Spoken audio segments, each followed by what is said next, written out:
All right, welcome everybody back to another episode of the Big Douglas Show. This is a Friday, so you know it's a inside the command center segment where we try to get you as close as we can to the action.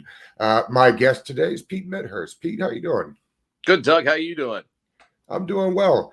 Pete, I think I went back and looked. Maybe you were guest 4 on the Big Douglas Show. I was using Anchor at the time. The feed kept dropping. You hung in there with me. I think it took 3 different top tries to get through this. We've come a bit of a long way since then, but I appreciate you coming on today. It's been too long.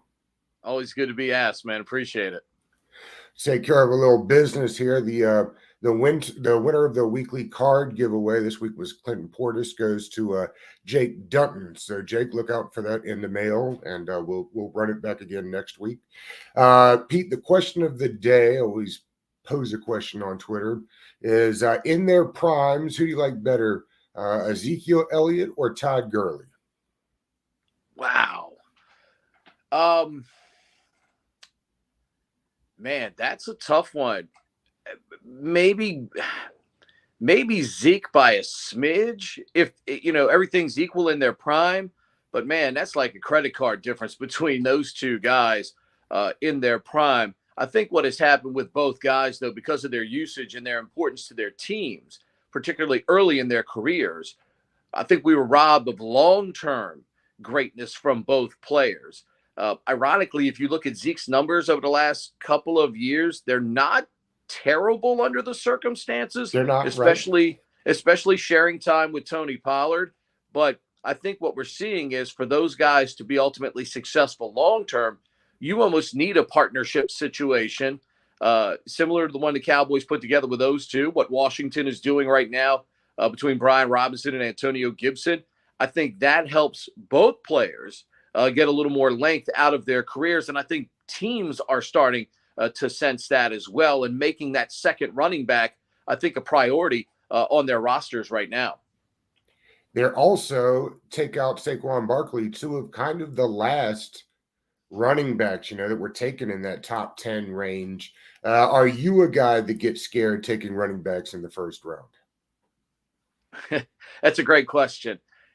If I don't have a running back or a guy that I believe is 15 to 18 carry caliber in my offense every time, I do look at Bijan Robinson in this draft and I Okay. go, okay, if I've got other pieces, but I'm missing that running back, yes, I will take a Bijan Robinson somewhere in the top 10, 12, 13, or whatever, if that's the one piece that I'm missing. However, can I prioritize it over other pieces? Like if I need to get better on the offensive line, can I get a game breaking wide receiver? Is my offense more run than it is pass because my quarterback's not very good. Because if my quarterback's good, I'm probably going to obviously make wide receiver and offensive line a priority. But if my quarterback is young and experienced, like Justin Fields, who spent a lot of time on his back this past season, if I were the Bears, sure, I'd look at a Bijan Robinson and think that guy could be a significant piece of my offense and not blink twice about it because I think the player ultimately gives you value. Remember last year, a lot of people took Washington to task for taking Jahan Dotson at number 16. Did he not give you production like you would want from the number 16 player in the draft?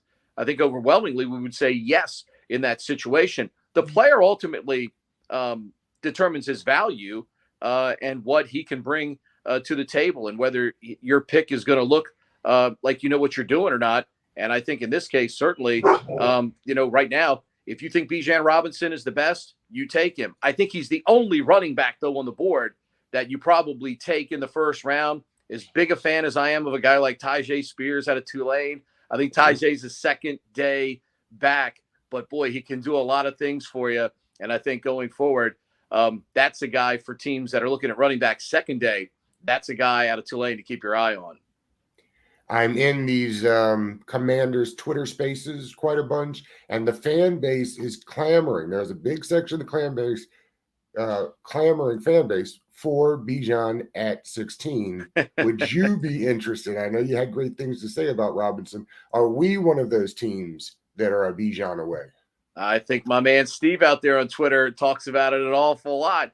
I just don't know how you can prioritize it unless there's a movement somewhere coming that sees either Brian Robinson or Antonio Gibson moved off the roster. I think your position there is strong right now. So you have to, in my mind, try to make the depth at offensive line better. That would be my first choice, depending on who falls to that number 16 spot. I would be in the corner business as well. If a Joey Porter ends up there, I know for a fact Gonzalez and Weatherspoon, the kids out of Oregon and Illinois, respectively, are not going to be anywhere around the board at number 16 unless the general manager wants to get fired.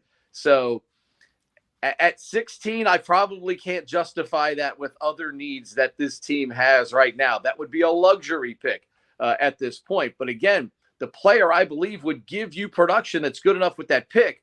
But at what risk do you have for, not solidifying another need when you had a chance to do that at that time, to me would be the ultimate question.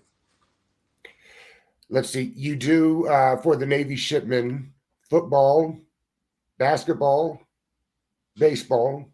You do the Nats talk. I know you're out at Rosecroft. Is one easier and is one harder, let's say, to call than the other? It's a fascinating question. I think every sport has its little things, little detailed things that force you to be good. I think football, quite frankly, is the easiest in my mind to do. Basketball, I think, is very easy to do. Sports like lacrosse, baseball that I do over there, probably have a little more detail. Baseball as a whole has so much more detail to it as a whole. But, I think every sport has its attention to detail that you have to have. And, I've been very lucky, since I was a kid. I mean, I started reading the Washington Post sports section when I was 5 years old. And a lot of it is all photographic memory to me, rosters, players, kind of how they move, little idiosyncrasies that they have within themselves that you see all the time. But I think every sport, and to me, they're all fun, whether it's water polo or whether it's harness racing. I get a kick out of doing it all because the great thing about every game you have is you just never know what's going to happen. The theater in every game that you do has the potential to be fantastic. If you stepped into the arena to watch Michigan State and Kansas State last night and you get that game, my gosh, what a game that was to see Marquise Noel, the smallest guy on the floor back in New York City, where he was a great high school player. And all of a sudden he goes off for, 20 assists in the game with an incredible alley-oop pass to help solidify a victory late in the game against a great Michigan State effort. That was an awesome effort for Michigan State last night. Kansas State had to be great in that game and in overtime, and they were. Those are the kind of games that when you get those are what make you excited as a play-by-play broadcaster because you're involved in one of the greatest games probably in the last 15 years in the NCAA basketball tournament. Speaking of, how is your bracket holding up? Oh, my bracket got blown up a long time ago. Everybody's bracket got blown up. Look, the last month of the season, I had focused on two teams. I love watching UCLA. I'm a huge Mick Cronin guy. And I thought Duke had played tremendous basketball. And with all the young pieces that they had, I thought they were really coming together. But Tennessee, defensively can really put you in a clutch of like a python, and they just squeeze you. And that's what they did to Duke. But yet Tennessee last night, because of its at times, I don't know what they were doing on offense. That's it was very surprising to see that from a Rick Barnes team. And they were rolling early in the game. They were playing good defense in the game. FAU looked for a few minutes like they might have been a little outclassed in that game. And then all of a sudden they hit their stride and their confidence rose and rose with every possession. And, hey, just like Tobin Anderson did for FDU, raised that profile. He parlayed that into the Iona job. I would imagine Dusty May's doing the same thing right now on that bench at Florida Atlantic. He's probably going to be able to parlay that into a big-time job if he wants to when this tournament is over with. One more before we get to the Commanders. How do you like the new Georgetown hire? And is that still a job that you can walk into a family room and say, hey, listen, this is Georgetown, let's go? See, I think that's the key. I think now you can't walk into a living room and say, hey, look at our past history and things of that nature, because our recent history is not good. But we have a brand, and we can, with your help, we can help reestablish the brand. Ed Cooley, I think, if people that follow me on Twitter at Pete Medhurst, when that job came open, top of the list was Ed Cooley. They got that guy. I think Ed's going to be able to reestablish this brand. It's going to take time. But in this environment now, you can rebuild quickly because of the transfer portal.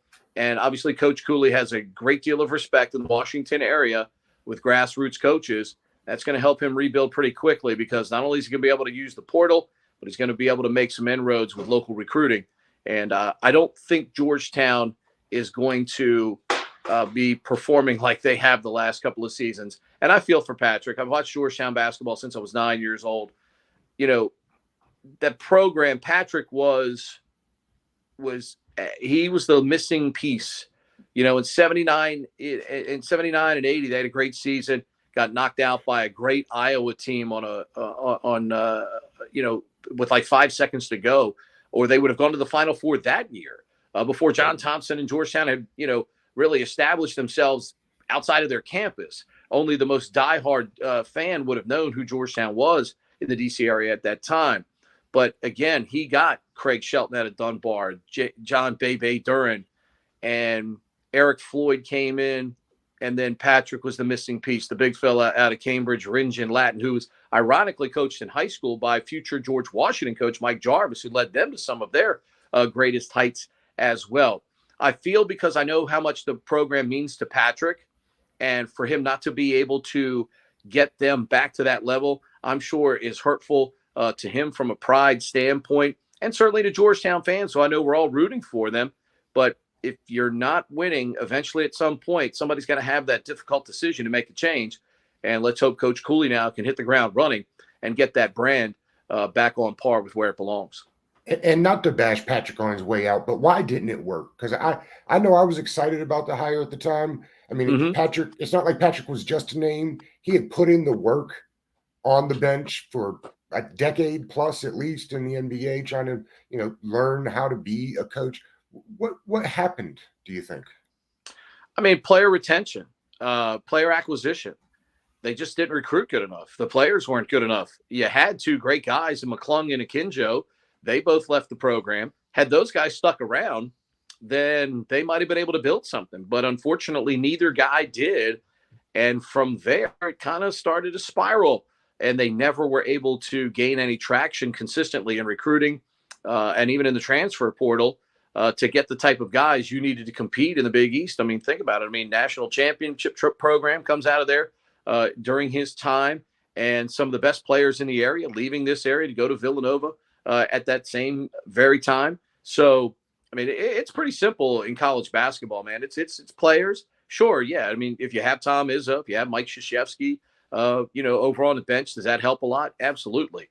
But it all comes down to the Jimmys and Joes and the Jennies and Jesses. Just like a Brenda Fries is having success because she lost what, is an All-American in Angel Reese, but yet, she went out, fortified the roster a little bit. Diamond Miller has stepped up and raised her level of play. I mean, this is all about the players you have on the court. Now, good coaches can elevate a little bit, but bad coaches can also take good talent and ruin that and not coach it very well. But Georgetown's biggest issue was just having the quality of product and the depth that you needed to compete on a night in and night out basis in the Big East, and it just unfortunately wasn't there. All right, let's switch gears. What do you think it was that finally convinced Dan Snyder? We know he needs to be convinced of things. He doesn't do things because it was the right way or that it makes sense. What in the end do you think finally got Snyder to say, I've had enough, I'll sell the team? Probably the amount of money that is owed to other people that is attached to his name. Ultimately, I think that is the number one thing. Yeah, I mean, I think that's the number one thing. And let's face it, as people, no matter how arrogant, confident, whatever the word is that we may be in ourselves and what we can do and our ability to do things, at some point, if enough people continue to bang you on the head with a hammer and tell you how bad you are and how bad you are for business. And then you're part of an exclusive business club. And then those men in that club say, hey, man, you're bad for business. At some point, you have to start weighing, in my mind, is this worth it anymore? And I think maybe even Dan got worn down by all of this and says, hey, after we get all these debts paid off and everything, we can still walk away with $3 billion clear, maybe two and a half, $3 billion when all these debts are settled and things of that nature. That's still a heck of a way to be able to go live the rest of your life, man, and leave your family, your kids and everything in good stead. And I think eventually it's that the weight of all of that on your shoulders. I think as a human being, you can only take so much. And B, as I've said for years on the radio, when it comes to Dan Snyder, the thing that will always be the most frustrating for me, as someone who's watched Washington football from the time I came out of the womb, is he put resources into this. He tried it every way. Yes, he spent money on talent, but a lot of times it was going down the wrong path. It was maybe for a veteran that was long past their prime and what they could really do for you. It was on bad coaching moves, bad front office moves. And let's face it, I mean, Bruce Allen led him down a 10-year period where he promised Dan big things. Bruce's number one deal was supposed to be to help get a stadium deal done somewhere. That never happened. Obviously, Bruce's acumen as a football guy, dabbling in football situation, to me, stay out of that, Bruce. And we saw him get in the way that way. So the man that he hired to be his closest confidant over a 10-year period led him astray as well. And that was such a critical time where clearly, as we've now seen, all of these alleged other things that have gone on during that time have now poisoned all of this for Dan Snyder and poisoned the fans, the community, and the National Football League, unfortunately, against him now as well. It's an interesting thing with the Ron Rivera hire. To me, it is just so tough to be both the head of football ops and the head coach. I've said this repeatedly on the show. The two jobs are just so polar opposite. One is to be building for the future. One guy's got to win right now. Do you like the setup? And I guess the better question is, if there wasn't an ownership flux change right now, do you think that Ron Rivera would still be the head coach and head of football ops man? I think that's a fascinating question. It's, it all depends on the angst of the owner, as we well know. If the first 10, 15 years of Dan Snyder were still the owner, I believe he would not be in one of those capacities. It probably turn it over to somebody else from a player personnel standpoint.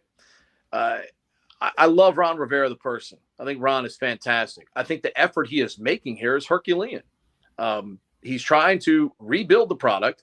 He's also trying to coach the product, but I do believe Ron delegates very well. Yes. But just like Dan Snyder with Bruce Allen, Ron's first Ron's first offensive coordinator just never, and look, personnel's got a lot to do with this. This is not a bash Scott Turner individually thing, but when you are playing with some of the talent that Scott had to from the first day he took over here as offensive coordinator, and you don't have the continuity at quarterback, and yes, for all of the good things we saw out of Taylor Heineke, with the talent this year at times, and I know, quote, his record is over 500.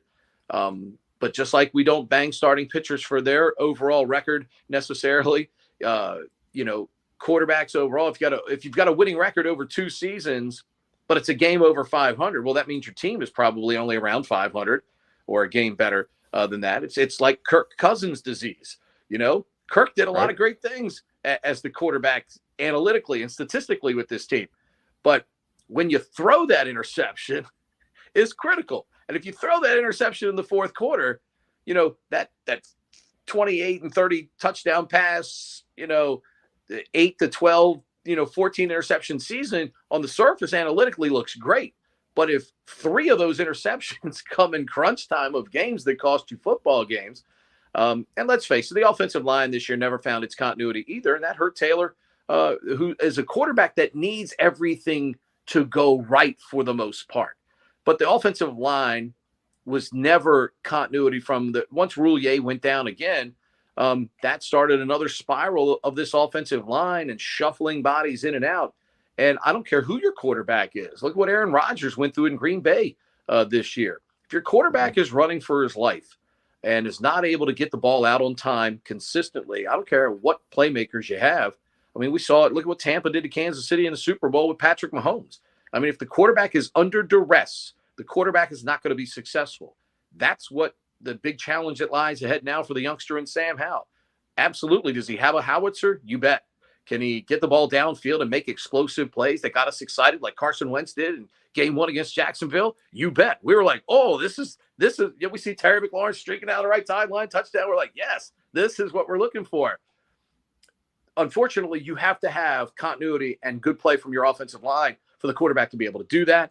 And that's why I think the offensive line and what they've done to address it so far in terms of depth and getting competitive depth there now.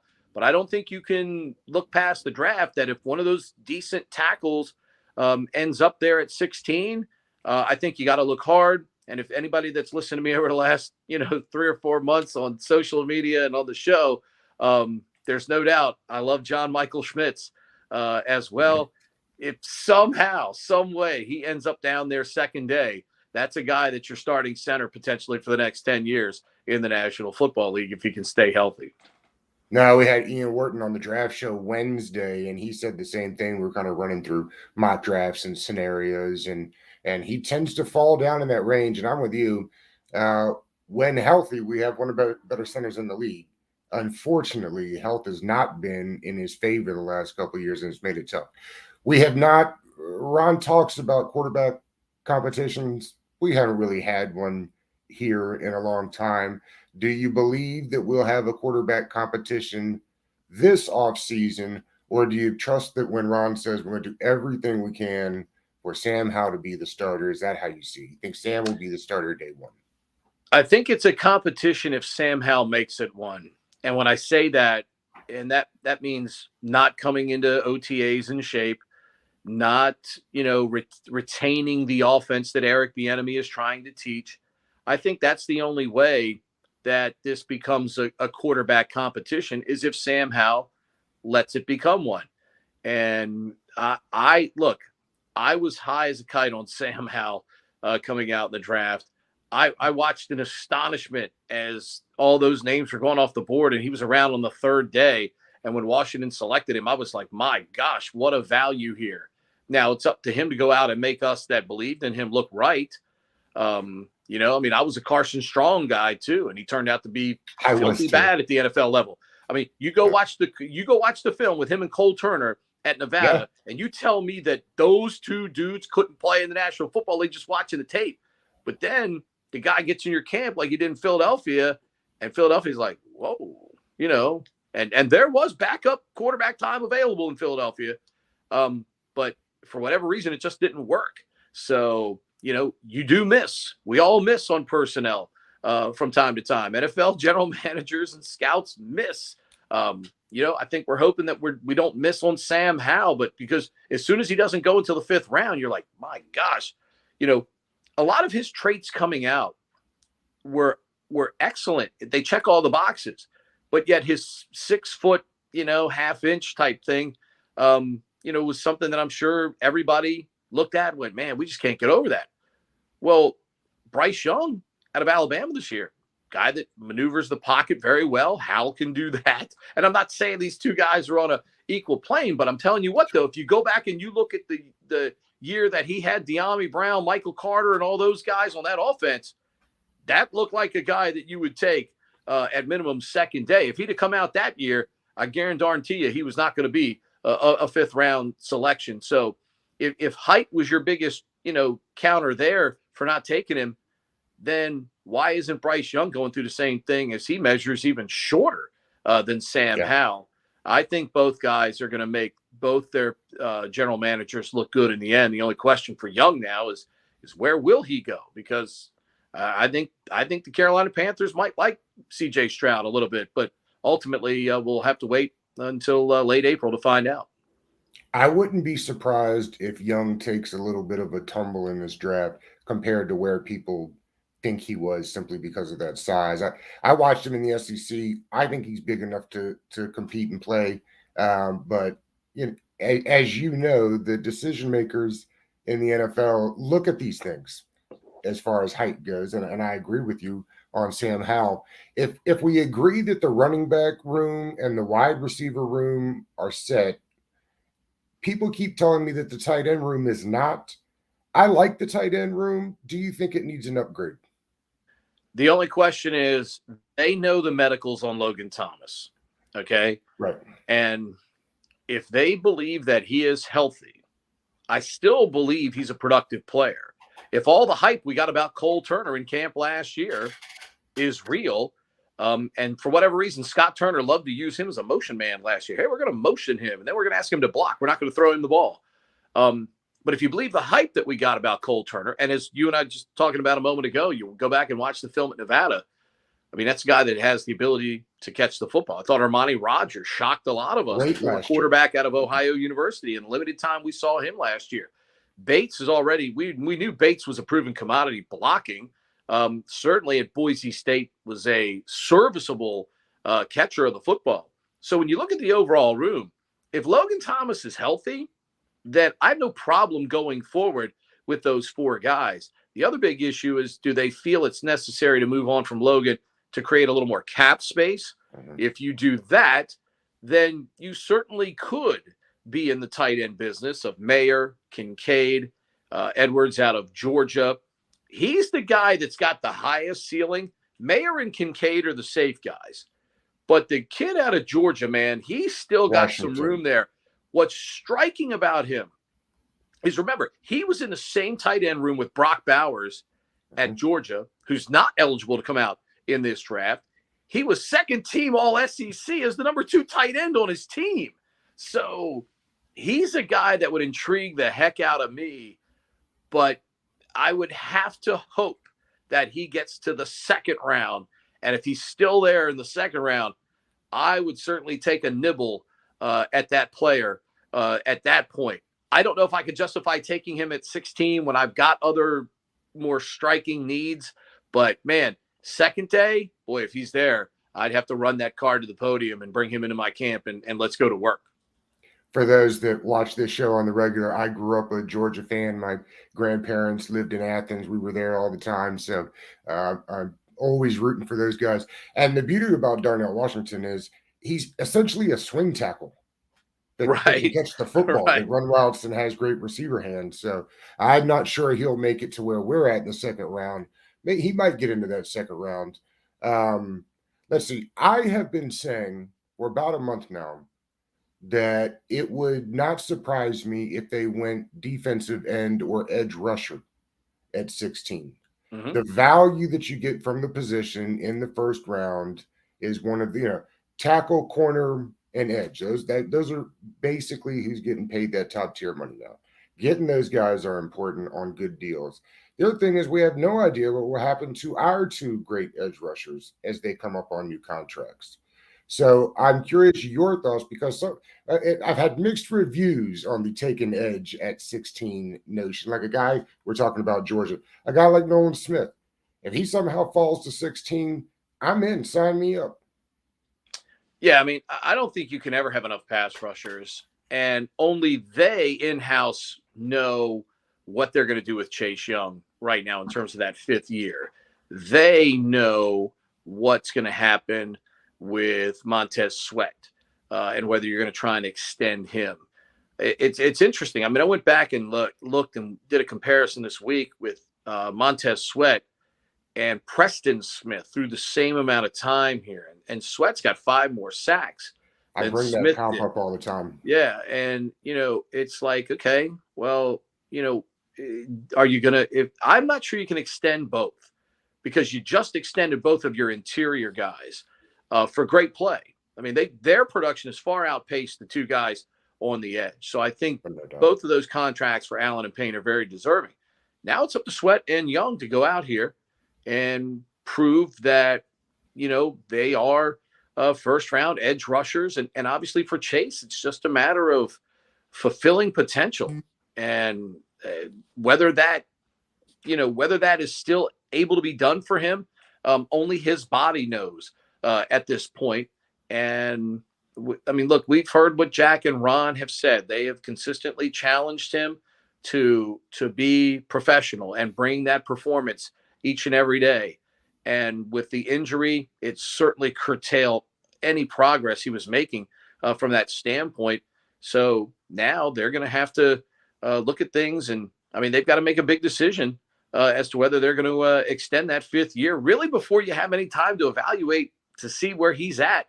So that's kind of a roll of the dice for Ron and Jack Del Rio and Martin Mayhew as they consider the extension of that 5th year. If he blows up and has a great year, then, by all means, you certainly plan to try and extend him at that point.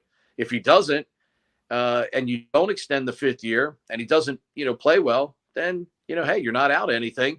It's kind of the same gamble the Giants took on Daniel Jones. They didn't pick up the 5th year option. Jones got a new coach, a new offense, and he balled out. So, maybe Chase Young can do the same thing here, back fully healthy, hopefully from injury, and have that kind of season, and then give Washington that type of problem somewhere down the road.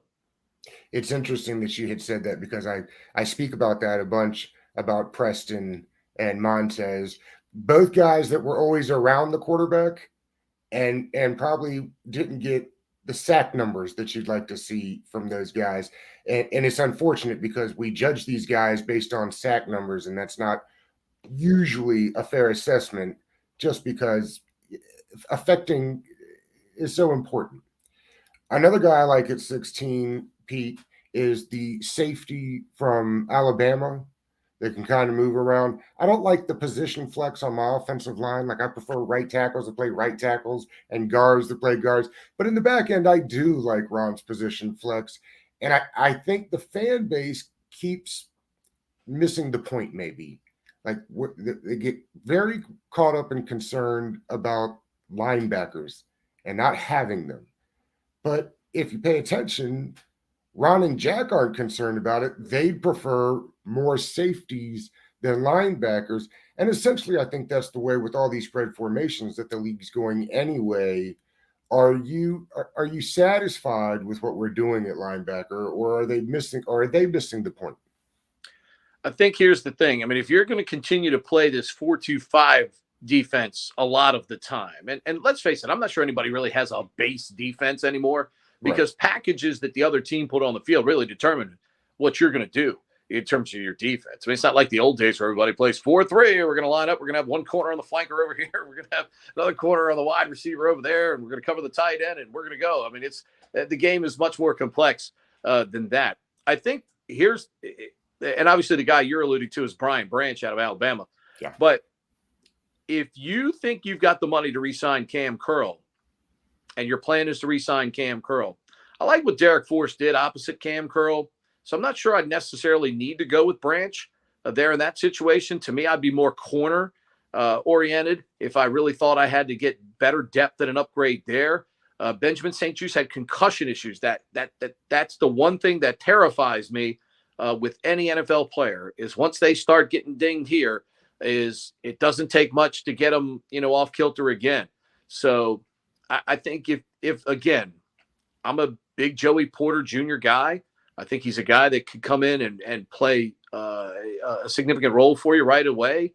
He's been coached well leading up to it. He's always the mind frame for the game. It's been a part of his family for a long time.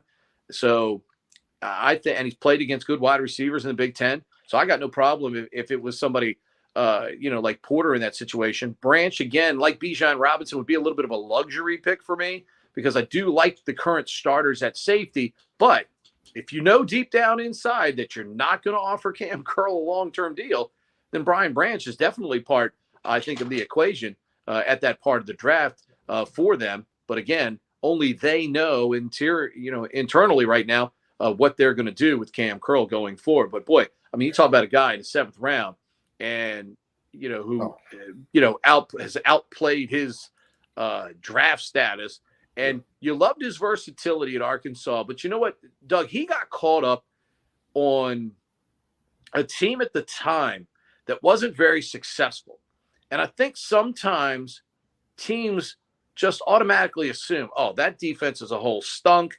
Maybe he's not that good of a player, but he is exactly what Ron Rivera talks about in terms of that position versatility. He's a guy that can help you in coverage because he played some corner.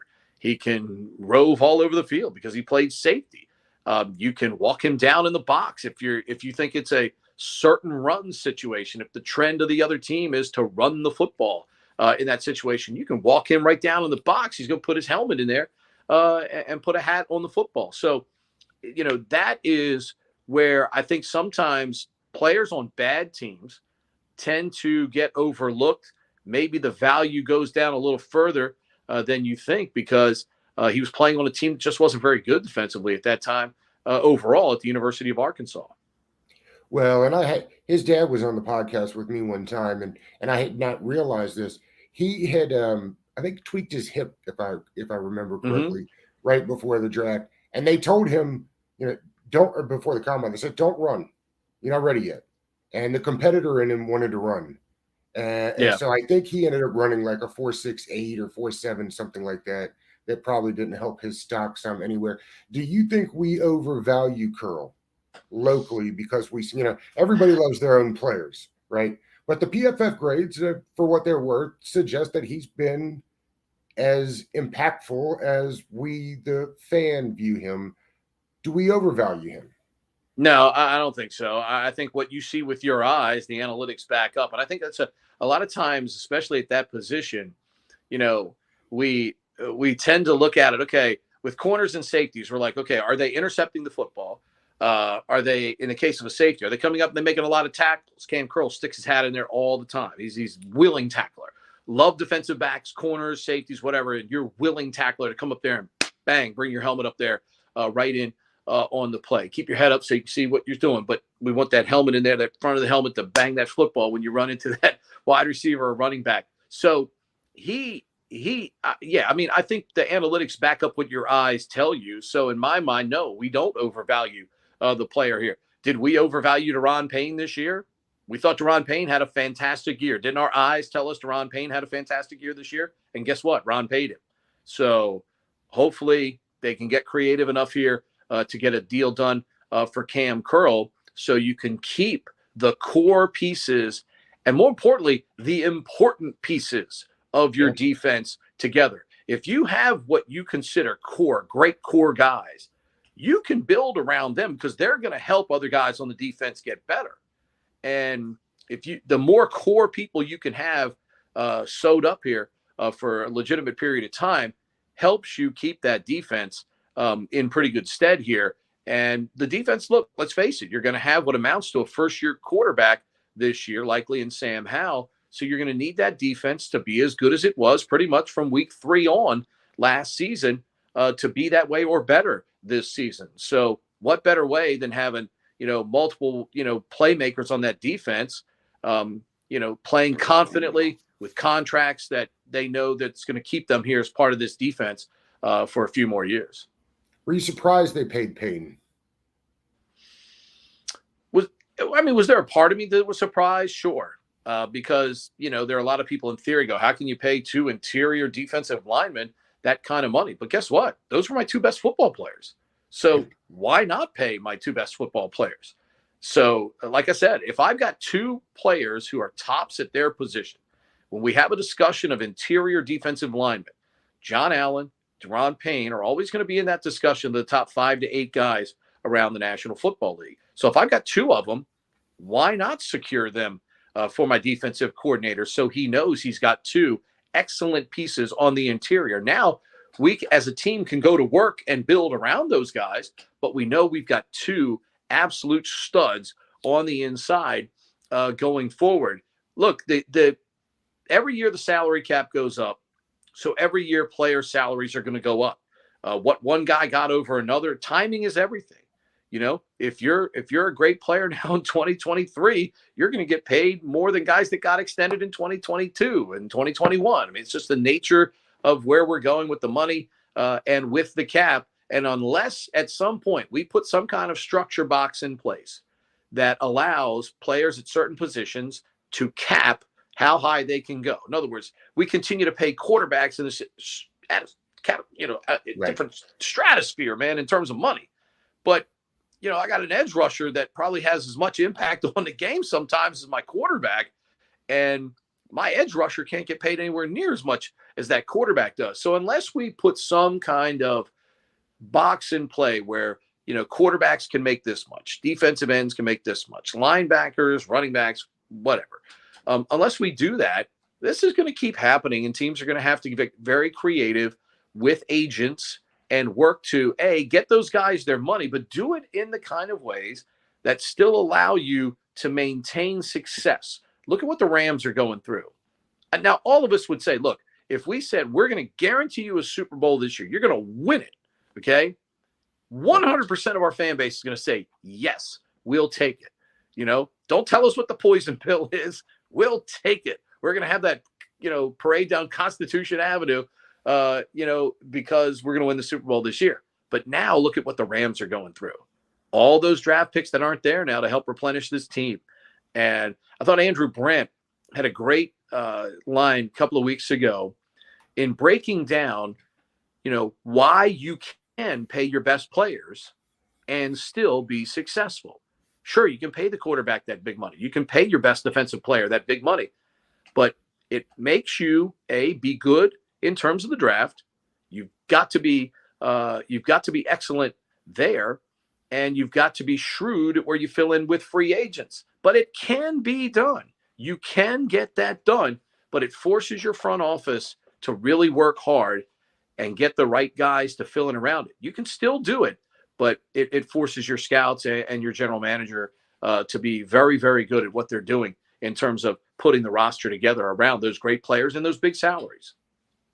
Two more before we get out of here. We talked a little bit about the O-line, and I meant to ask, and so I'll do it now. The curious case of Sam Cosmi. I have never, in all my years of watching football, watched a team rotate right tackles because they wanted to. I mean, it wasn't because one was getting hurt or one was out of breath. They just couldn't figure out who to play in the spot. I'm still kind of dumbfounded by the concept. Do you think he's a right tackle, or do you think he starts training camp out over at guard? I said from the time he was drafted, I thought eventually he was going to end up inside. And I mean, he's a mammoth human being.